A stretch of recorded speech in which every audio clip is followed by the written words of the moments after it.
Hi, I'm Aaron with Maury Fabrication. I got a Predator today. Last week I figured out a better way to do the bypass the governor, so I'm going to get it out of the box and get it ready to ship out to a customer. Alright, I got the motor out of the box. First thing I do is always peel all the stickers off, make them look pretty cheap and ugly.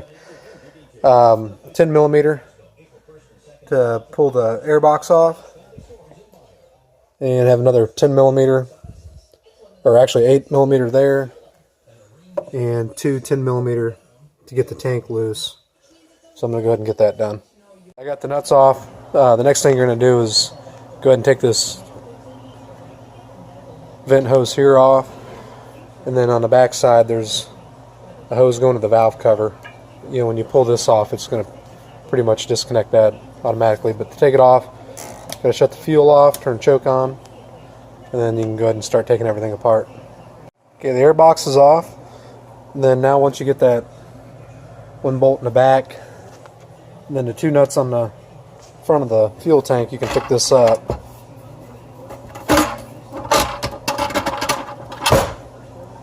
Once you pick it up, you can get to the governor.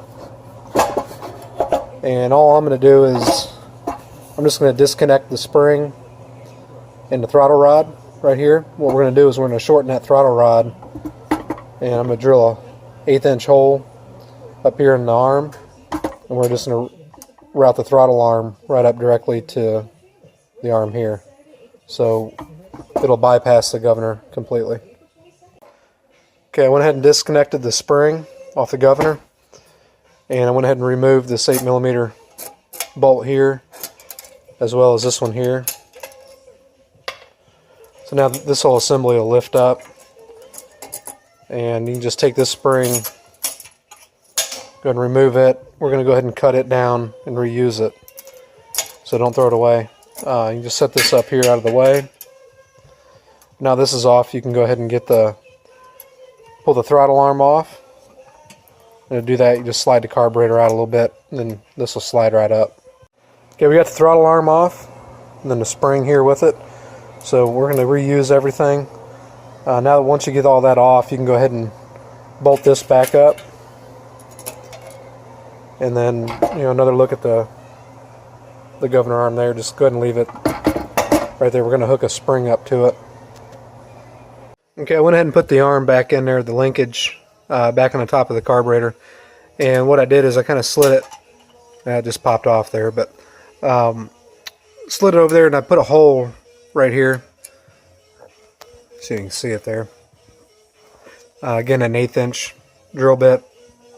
And what I'm going to do now is I'm going to put that arm back in there, line it up with that hole, and I'll go ahead and put a mark on the with a Sharpie, right straight down from that hole there. Then we'll just bend that arm straight up, make another mark, and we'll bend it over. So went ahead and got the arm marked there, and I bent it straight up. Then I went ahead and cut off some of the excess. So I'm going to put it back up in the throttle arm and get another mark, and we'll bend it straight back on a 90. Okay, so once you get it all bent up, it's going to pretty much look like this. We're going to go ahead and get it installed and make sure it's sitting at idle. Alright, once you get it in there, that's what it's going to look like. Just push the carburetor up. Make sure it's not pulled off the motor there. Just go ahead and push the carburetor up. Make sure it's sitting at idle on the idle screw. And this is basically what it's going to do.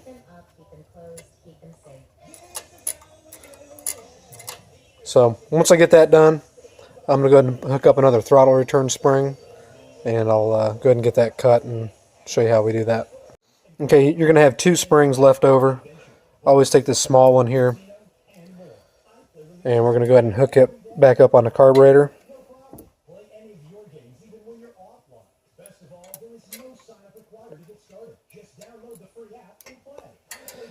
And once you get it hooked up there, I'm going to go ahead and connect the other end here to the governor arm. Okay, we went in and got the little spring here mounted. Then I'll show you where I put the heavier spring.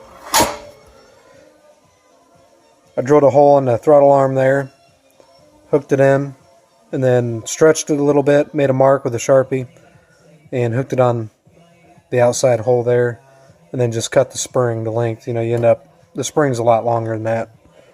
So now we can go ahead and put the fuel tank back on. I went ahead and rotated the pull start to be able to be pulled straight up. And I'm going to go ahead and get the fuel tank mounted and put an air cleaner on it. There, we get it all together. Put the vent hose back on. Everything works good, so it's about a 15-minute job, start to finish. Went ahead and put the ARC air filter on it. Should be ready to go. Put some stickers on it. We'll ship it out.